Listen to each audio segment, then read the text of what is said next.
The basics of organic gardening. Have you ever thought about using organic gardening to enhance the beauty and yield of your garden? Organic gardening is not as difficult as many beginning gardeners believe it is.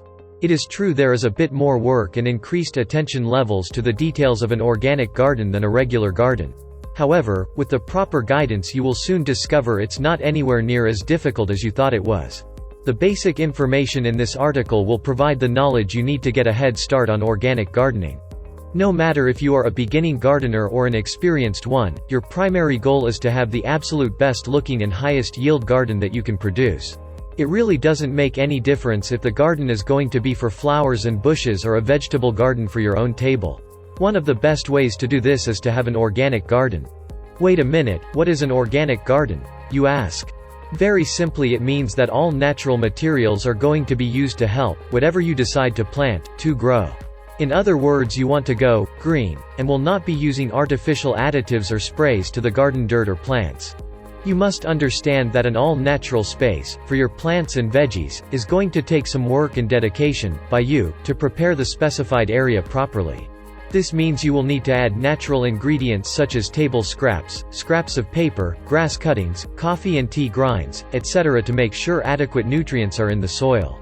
Perhaps the most critical thing you must do before anything else is to select the optimum location for your organic garden, or for that matter any garden. Your plants will do extremely well if they can receive about 6 hours of sunlight per day. In almost all cases, positioning of your planting area in the southeast part of your ground will give more than adequate amounts of sunshine. Also make sure your ground has easy access to water and the ground has good drainage, to allow water runoff and aeration of the ground. You can join many of the other organic gardeners around the world, which create their own compost additives using specially designed bins or containers. However, one drawback to this method of compost creation can be the smell as the natural products begin to rot and break down.